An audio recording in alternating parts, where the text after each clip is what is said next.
Welcome to Pratap classes. दोस्तों, Pratap classes के YouTube channel पर आपका स्वागत है। आज है 15 नवंबर 2023 और 15 नवंबर 2023 के जितने भी इंडिया और वर्ल्ड के जो करंट अफेयर्स के क्वेश्चन बनते हैं, आज उनका हम डिस्कशन करेंगे। पूरा वीडियो ध्यान से देखना और लास्ट में आपसे क्वेश्चन पूछूंगा जिनके जवाब आपको कमेंट बॉक्स में देना होगा। आज अपने पढ़ेंगे कि भारत ओपेक ऊर्जा वार्ता की छठी उच्च स्तरीय बैठक आयोजित हुई। विश्व पशु स्वास्थ्य संगठन क्षेत्रीय आयोग की मेजबानी किस देश ने की है? और पूर्व प्रधानमंत्री डेविड कैमरन ब्रिटेन के नए विदेश मंत्री बन गए हैं। इनकी आज हम चर्चा करेंगे। तो डेली आपको निरंतर ये क्लास पूरे 6:30 पर आपको पूरे लेटेस्ट न्यूज के साथ ये क्लास मिलती है। तो सारे विद्यार्थी एक बार वीडियो को लाइक शेयर करेंगे और जो भी विद्यार्थी हमारे चैनल पर नहीं है, जरूर आप चैनल को सब्सक्राइब करें और इसके पास लगे बेल आइकन का घंटा दबाएं ताकि हम जैसे वीडियो अपलोड करें उसका नोटिफिकेशन आप तक पहुंच जाएगा। सभी साथियों को गुड मॉर्निंग। स्टार्ट करें। सबसे पहले हम कल के क्वेश्चनों को रिवाइज कर लेते हैं। भारत के पहले शिक्षा मंत्री मौलाना अबुल कलाम आजाद की जयंती के उपलक्ष्य में राष्ट्रीय शिक्षा दिवस को बनाया गया। तो ये 11 नवंबर को भारतीय तीनों सेनाओं की ओर से त्रिशक्ति प्रहार नामक युद्धाभ्यास कहाँ आयोजित हुआ? तो याद रखना ये जैसलमेर राजस्थान के अंदर हुआ है। कल मैंने बताया था जोधपुर राजस्थान में, तो जोधपुर राजस्थान इसमें नहीं हुआ। ध्यान रखना ये जैसलमेर है, राजस्थान में आयोजित हुआ। भारत बांग्लादेश की नौसेनाओं ने द्विपक्षीय सैन्य अभ्यास के चौथे संस्करण बोंगो सागर 23 अभ्यास किस खाड़ी में आयोजित हुआ? तो ये हुआ है बंगाल की खाड़ी में। किस देश ने चिकनगुनिया की पहली वैक्सीन इक्सिक को मंजूरी दी? तो ये दी है अमेरिका ने। हाल में आईसीसी ने किन दो खिलाड़ियों को अक्टूबर महीने के ICC player of the month घोषित किया? तो ये किया है होली मैथ्यूज को। ये होली मैथ्यूज और वो कौन था? रचिन रविंद्र। रचिन है रविंद्र और होली मैथ्यूज दोनों को क्या है आईसीसी ने प्लेयर ऑफ द मंथ घोषित किया है। क्रिसिल के अनुसार भारत वित्त वर्ष 2030 तक बुनियादी ढांचे पर कितने करोड़ रुपए खर्च करेगा? तो ये करेगा 143 करोड़ रुपए खर्च करेगा। और कल मैंने बढ़िया तरीके से आपको मैंने आर्थिक समीक्षा की क्लास भी दे दी है, तो आप इसका अध्ययन कर लेना। कल मैंने सुबह कल है शाम को मैंने 5:30 बजे आपको आर्थिक समीक्षा की क्लास दी है। वैसे तो दिल्ली पुलिस कांस्टेबल के लिए है, लेकिन जरूरी नहीं है वो कांस्टेबल दिल्ली पुलिस के लिए हो। सभी एग्जाम के लिए मैंने लगभग मई से लेकर अभी अक्टूबर नवंबर तक ताजा आंकड़ों के साथ मैंने आर्थिक समीक्षा की कल मैंने क्लास दे दी है। तो बढ़िया तरीके से उसका अध्ययन आप कर लेना। तो सारे विद्यार्थी एक बार वीडियो को लाइक शेयर करेंगे। और ये हमारी सी टेट एग्जाम और रीट लेवल सेकंड के लिए एनसीईआरटी बुक आधारित ये एसएसटी के लिए आपके लिए 6 से 10 तक आपके लिए जो अपनी जो एनसीईआरटी बुक्स है 6 से 10 तक, वह उसके लिए वहां से आपके लिए टेस्ट सीरीज स्टार्ट कर दी गई है। और इसमें आपको पता है दीपावली का ऑफर था 100 रुपए, लेकिन अब आपके लिए इसमें 200 रुपए का ऑफर है रहेगा। तो ये आप टेस्ट सीरीज ज्वाइन कर सकते हो क्योंकि आपके पास 4 से 5 दिन का अवसर था। छूट थी इसमें 50% की, लेकिन अब आपके लिए इसमें 200 रुपए इसके अंदर आपका ऑफर है रहेगा। तो 200 रुपए के अंदर आपके लिए टेस्ट सीरीज शुरू की गई है और 1 साल की इसके अंदर वैलिडिटी रहेगी। पहला क्वेश्चन आज की क्लास का, हाल ही में भारत ओपेक ऊर्जा वार्ता की छठी उच्च स्तरीय बैठक किस देश में आयोजित की गई है? हाल ही में भारत ओपेक ऊर्जा वार्ता की छठी उच्च स्तरीय बैठक है किस देश में आयोजित की गई? और ये की गई ऑस्ट्रेलिया। कहाँ ये सॉरी ऑस्ट्रिया वियन्ना में। कहाँ पर है? ऑस्ट्रिया में एक वियन्ना शहर है, वहां पर क्या है भारत और ओपेक ऊर्जा वार्ता की छठी उच्च स्तरीय बैठक आयोजित है की गई है। देखो तस्वीर के अंदर आप देख सकते हो, ये देखो इंडियन एनर्जी यानी कि ओपेक और भारत के बीच में कहां पर है? ऑस्ट्रिया में इसका आयोजन किया गया। देखो भारत और पेट्रोलियम निर्यातक देशों के संगठन को बोलते हैं ओपेक के बीच ऊर्जा वार्ता की छठी उच्च स्तरीय बैठक 9 नवंबर 2023 को ऑस्ट्रिया के वियन्ना के ओपेक सचिवालय में आयोजित की गई है। कहां पर? ऑस्ट्रिया के वियन्ना के ओपेक सचिवालय में इसका आयोजन किया गया। इस बैठक की सह अध्यक्षता ओपेक के महासचिव हैं महामहिम हैतम अल गैस और भारत के माननीय पेट्रोलियम और प्राकृतिक गैस मंत्री हरदीप सिंह पुरी ने इसमें है, जिसमें इसमें क्या है अध्यक्षता की है। तो इसका आयोजन कहां पर किया गया? ऑस्ट्रिया के वियन्ना में। भारत और पेट्रोलियम जो निर्यातक देशों का संगठन है उसके बीच में छठी उच्च स्तरीय बैठक है 9 नवंबर 2023 को आयोजित की गई है। 13 से 16 नवंबर को विश्व पशु स्वास्थ्य संगठन क्षेत्रीय आयोग के 33वें सम्मेलन की मेजबानी किस देश ने की है? तो 13 से 16 नवंबर को अभी इसकी बैठक चल रही है। 13 से 16 नवंबर को विश्व पशु स्वास्थ्य संगठन ने क्षेत्रीय आयोग के 33वें सम्मेलन की मेजबानी की है अपने देश भारत ने। किसने की है? ये तस्वीर के अंदर आप देख सकते हो, अपने देश है भारत ने। और आपको पता है कल मैंने टेलीग्राम पे है ना, जो दिल्ली पुलिस कांस्टेबल में कल से एग्जाम स्टार्ट हुए थे, ऑनलाइन एग्जाम है, और जो एग्जाम के अंदर करंट के क्वेश्चन आ रहे हैं वो मैं जो मुझे, क्योंकि ऑनलाइन एग्जाम है तो धीरे धीरे जैसे क्वेश्चन मिल रहे हैं तो मैं आपके लिए टेलीग्राम पर साथ साथ में आपके क्वेश्चन दे रहा हूँ, ताकि आपको मैं बता रहा हूँ कि किस तरह एग्जाम के अंदर करंट के क्वेश्चन आ रहे हैं और किस तरह जो मैं आपको यहाँ पे क्लास में क्वेश्चन करवा रहा हूँ कहाँ कहाँ से क्वेश्चन उठाए जा रहे हैं, वो सब डिटेल में पूरा स्क्रीनशॉट वहां पर टेलीग्राम पर डाल रहा हूँ। देखो, भारत 13 से 16 नवंबर तक नई दिल्ली में एशिया और प्रशांत क्षेत्र के लिए विश्व पशु स्वास्थ्य संगठन क्षेत्रीय आयोग के 33वें सम्मेलन की मेजबानी की है। केंद्रीय मत्स्य पालन, पशुपालन और डेयरी मंत्री हैं पुरुषोत्तम रूपाला ने इसका उद्घाटन और समापन समारोह के अंदर नेतृत्व किया है। तो याद रखना, विश्व पशु स्वास्थ्य संगठन की पशुओं के अंदर जो बीमारी आती है ना, उससे निपटने के लिए इसमें क्या है, कई देशों ने इसके अंदर भाग लिया है। तो इसमें नई दिल्ली के अंदर इस बैठक की जो है आयोजन की गई है। अयोध्या में दीपोत्सव के 7वें संस्करण के दौरान कितने लाख दिए जलाकर गिनीज वर्ल्ड रिकॉर्ड बनाया है? तो आपको पता है अयोध्या में, तो आपको पता है वैसे भी दीपावली का त्योहार अयोध्या के लिए है, क्योंकि दीपोत्सव के 7वें संस्करण के दौरान कितने लाख दिए जलाकर गिनीज वर्ल्ड रिकॉर्ड बनाया? तो उन्होंने बनाया 22 लाख दिए। बहुत होते हैं 22 लाख। तो ये तस्वीर के अंदर आप देख सकते हो 22 लाख इन्होंने, देखो, अयोध्या के अंदर दिए जलाकर एक गिनीज वर्ल्ड रिकॉर्ड बनाया है। दीपोत्सव के 7वें संस्करण के दौरान अयोध्या में सरयू नदी के तटों को 22 लाख से अधिक दियों से रोशन किया गया है। कौन सी नदी है? सरयू नदी, जिसमें एक स्थान पर एक साथ बड़ी संख्या में दीपक जलाने का एक नया विश्व रिकॉर्ड बना। और 22 जनवरी 2024 को भगवान रामलला की मूर्ति के प्राण प्रतिष्ठा समारोह आयोजित होगा। तो मैंने बताया था ना, 22 जनवरी को क्या है, 2024 को भगवान रामलला की मूर्ति प्राण प्रतिष्ठा की जाएगी अयोध्या के अंदर।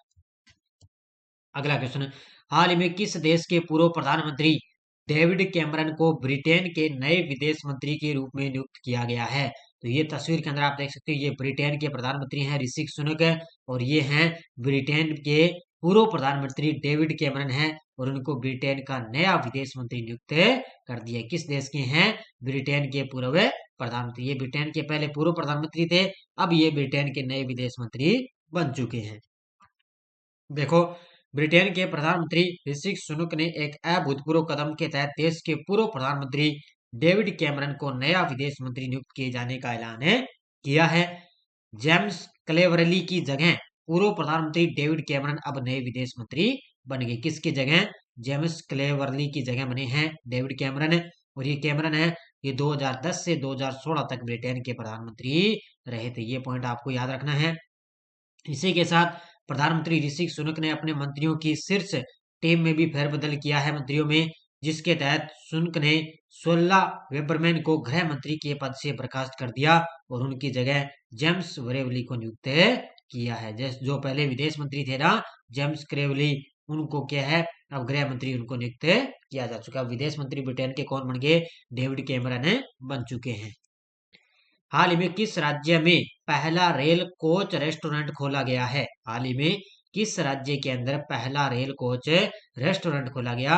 और ये खोला गया है गुजरात के अंदर। कहाँ पर है? रेस्टोरेंट देखो इस प्रकार होता है, ये देखो सीटें लगी है बहुत है, इसके अंदर खाना वगैरह है, सब चाय वगैरह सब कुछ इसमें आता है। तो इसमें पहला जो रेल कोच रेस्टोरेंट है वो गुजरात के अंदर खोला गया है। राजकोट में एस्ट्रोन चौक अंडर ब्रिज के पास पश्चिमी रेलवे जोन और गुजरात का पहला ये रेल कोच रेस्टोरेंट खुल गया। राजकोट मंडल रेल प्रबंधक हैं अश्विनी कुमार ने बताया कि राजकोट मंडल की इस अनूठी पहल का उद्देश्य है कि रेलवे की आमदनी बढ़ाना और पुराने कोच को फिर से प्रयोग में लाना। रेलवे की आमदनी बढ़ाना मतलब है, क्योंकि जहां लोगों को सुविधा मिलेगी वहां वो पैसे देकर उसके अंदर सुविधा के साथ जाएंगे, क्योंकि इसमें रेलवे का भी फायदा होगा। तो इसलिए क्या है, रेल कोच रेस्टोरेंट खोला गया। कहाँ पर है? गुजरात के अंदर। मॉर्गन स्टैनली ने जो है ईयर 2000 वित्त वर्ष 2024 और 25 के लिए भारत की विकास दर कितने प्रतिशत रहने का अनुमान लगाया है? तो ये अलग लगाते हैं, जैसे अंतर्राष्ट्रीय मुद्रा कोष अलग अनुमान लगाता है, आरबीआई अलग अनुमान लगाता है। अभी ये मॉर्गन स्टैनली ने अलग अनुमान लगाया, तो इसने 2024 और 25 के लिए भारत की विकास दर कितना अनुमान लगा दिया? 6.5%। ऑप्शन नंबर एक कितना लगा दिया? 6.5%। ये आर्थिक समीक्षा का क्वेश्चन है, और कल मैंने ये सारे के सारे आर्थिक समीक्षा में करवा दिए हैं कल वाली क्लास में। देखो, मॉर्गन स्टैनली रिसर्च ने पूर्वानुमान लगाया कि भारत की अर्थव्यवस्था वित्तीय वर्ष 2024 और 25 के लिए लगभग 6.5 की दर से बढ़ने की अग्रसर है। इसने देखो 2024 और 25 दोनों का ही बता दिया 6.5 है। ये तो है मॉर्गन स्टैनली की। अब देखो, मूडीज इन्वेस्टर सर्विसेज ने क्या कहा कि देश के लचीलेपन की सराहना करते हुए 2023 के लिए भारत की विकास दर है 6.7%। इसने माना है 2023 में 6.7% माना। और अंतर्राष्ट्रीय मुद्रा कोष ने 2023-24 के लिए भारत के लिए अपने विकास अनुमान को संशोधित करके 6.3% कर दिए। देखो, अलग अलग अनुमान लगा रहे ना। देखो, मूडीज ने 6.7%, अंतर्राष्ट्रीय मुद्रा कोष ने 6.3% कर दिया, और आरबीआई ने 2024 के लिए 6.5% का विकास दर का अनुमान है लगाया। तो आरबीआई और मॉर्गन स्टैनली का इनका एक ही अनुमान है। इन्होंने कहा कि 2024 के लिए आगे 6.5% भारत की जीडीपी रहेगी। अगला क्वेश्चन देखो, एशिया प्रशांत एयरलाइंस का कब तक लक्ष्य है कि 5% हरित ईंधन का खपत करना है? किसका? एशिया प्रशांत एयरलाइंस का ये कब तक लक्ष्य रखा है कि 5% हरित ईंधन का खपत करना है, और ये लक्ष्य रखा है 2030 तक। कब तक है? यानी कि एशिया प्रशांत जो एयरलाइंस है उसने 2030 तक ये लक्ष्य रखा है कि 5% हरित ईंधन का खपत करना है इसका। देखो, एशिया पैसिफिक एयरलाइंस एसोसिएशन एएपीएफ ने अपने सदस्यों के लिए कार्बन उत्सर्जन को कम करने के लिए 2030 तक 5% की स्थायी विमानन ईंधन यानी कि खपत को अपनाने का लक्ष्य है रखा है। यानी कि एसएफ यानी कि स्थायी विमानन ईंधन को खपत करने का लक्ष्य रखा, जिसमें ईंधन उत्पादकों की मांग का संकेत है मिलेगा। बस इतना पॉइंट आपको याद है रखना है। विशाखापट्टनम में नौसेना डॉकयार्ड में आयोजित एक समारोह में किसने पूर्वी बेड़े का प्रभार संभाला है? तो विशाखापट्टनम के अंदर नौसेना डॉकयार्ड में आयोजित एक समारोह के अंदर किसने पूर्वी बेड़े का प्रभार संभाला? और ये संभाला है राजेश धनखड़ ने। किसने संभाला है? Option number B. ये तस्वीर के अंदर आप देख सकते हो, ये राजेश धनखड़ है, और इन्होंने क्या है? पूर्वी बेड़े का प्रभार है संभाला है। देखो, मुख्य कहते हैं विशाखापट्टनम में नौसेना डॉकयार्ड में आयोजित एक समारोह में रियर एडमिरल राजेश धनखड़ ने रियर एडमिरल गुरुचरण सिंह से पूर्वी बेड़े का प्रभार है लिया है। पहले कौन थे? गुरुचरण सिंह थे, उनसे उन्होंने इसमें पूर्वी बेड़े का प्रभार लिया है। किसने? राजेश धनखड़ ने। पूर्वी बेड़ा जिसे अक्सर पूर्वी सेना कमान की स्वाड आर्म इसको माना जाता है, जो है क्षेत्रों में समुद्री हितों की सुरक्षा में महत्वपूर्ण भूमिका निभाता है। यानी कि समुद्री हितों यानी कि समुद्र के किनारे जो नौसेना रहती है ना, उसमें जो पूर्वी बेड़े का जो प्रभार है ना, वो संभालिया राजेश धनखड़ ने। और रियर एडमिरल राजेश धनखड़ को 2015 में नाव सेना पदक यानी कि वीरता से इनको सम्मानित भी किया गया था। तो 2015 में इनको क्या है? नाव सेना पदक भी दिया जा चुका है। अब एक पॉइंट आपको याद रखना है, पाब्लो पिकासो की है वुमन विद ए वॉच की नीलामी। तो ये इनकी एक पेंटिंग है, ध्यान रखना। पाब्लो पिकासो की, किसकी? पाब्लो पिकासो की एक पेंटिंग है वुमन विद ए वॉच, इसकी नीलामी हुई है। वो बहुत ही जो है कई मिलियन डॉलर के अंदर बिकी। देखो, पाब्लो पिकासो की प्रसिद्ध पेंटिंग है फेम ए ला मोन्ट्रे। याद रखना, फेम ए ला मोन्ट्रे यानी कि वुमन विद ए वॉच 8 नवंबर 2023 को न्यूयॉर्क में सोथबी की नीलामी में 139 मिलियन डॉलर में बिकी है। तो बहुत सबसे ज्यादा महंगी बिकी है, और यह बिक्री इसे पिकासो की अब तक की दूसरी सबसे महंगी पेंटिंग है बनाती है। यानी कि अब तक ये दूसरी सबसे बड़ी महंगी पेंटिंग है। पिकासो की अब तक की सबसे महंगी पेंटिंग है लेस फेमस डी अलगर, 2015 में ये बनाई थी। 179 मिलियन डॉलर तक ये पहुंचे गई थी। 139 मिलियन में बिकी है, और ये 179 मिलियन डॉलर तक है पहुंच चुकी है। तो याद रखना इसको, पाब्लो पिकासो की वुमन विद द वॉच की नीलामी, और ये सबसे महंगी पेंटिंग है बिकी है। टेलीग्राम पे आपको कोई सूचना आती है, कोई लिंक आता है, और रोज शाम आपको भारत और ज्योग्राफी की जो है क्विज भी आपको टेलीग्राम पर मिलती है बढ़िया तरीके से। और जिस विद्यार्थी ने बढ़िया तरीके से अगर क्विज कर ली ना, रोज आपको भी 2 दिन तो आपको पता है पिछले त्योहार की वजह से आपको क्विज नहीं मिली, लेकिन कल से आपको लगातार आपको क्विज मिलेगी। कल शाम को मैंने क्विज दे दी टेलीग्राम पे, और अब आपसे कंटिन्यू टेलीग्राम पर आपको क्विज मिलती रहेगी। यानी कि भारत है और विश्व की ज्योग्राफी की आपको क्विज लगातार मैं दे रहा हूँ। ये कुछ दिन मिलेगी लगभग, उसके बाद में आपके आपके जो है हिस्ट्री की जो क्विज है वो भी स्टार्ट है हो जाएगी। तो बढ़िया तरीके से आप टेलीग्राम ग्रुप को ज्वाइन कर लेना, आपको लगभग 10 क्वेश्चन आपको क्विज के रोजाना मिलते रहेंगे। पिछले वीडियो क्वेश्चन क्या था, वित्त मंत्री निर्मला सीतारमण ने किस राज्य में 12 जीएसटी सेवा केंद्रों का अनावरण किया? तो ये किया है गुजरात के अंदर। बहुत सारे विद्यार्थियों ने बड़े शानदार तरीके से जवाब दिए, उन सभी को हार्दिक शुभकामनाएं। अब देखो क्वेश्चन फॉर यू, 37वें राष्ट्रीय खेलों में किस राज्य ने राजा बालेंद्र सिंह ट्रॉफी जीती है? गुजरात, केरल, हरियाणा, महाराष्ट्र। इसका जवाब आपको कमेंट बॉक्स में देना है। इस क्वेश्चन को थोड़ा सा मैंने घुमाया है, देखते हैं कितने विद्यार्थी इस क्वेश्चन का सही जवाब दे पाते हैं। तो सारे विद्यार्थी वीडियो को ज्यादा लाइक शेयर करते रहना। और ये हमारी प्रताप क्लासेज ऐप के अंदर जनरल साइंस की टेस्ट सीरीज चल रही है, इसकी यूट्यूब पर भी आपको व्याख्या मिल रही है, और धीरे धीरे तीनों रसायन, भौतिक और जीव विज्ञान तीनों के आपके लिए अलग अलग आपको टेस्ट भी मिल रहे हैं। हम तक इनमें रसायन विज्ञान के 3 टेस्ट आगे, भौतिक विज्ञान के 3 टेस्ट और जीव विज्ञान के 3 टेस्ट है डाले जा चुके हैं। तो बढ़िया तरीके से आपको क्रम वाइज इसके अंदर टेस्ट मिलता रहेगा।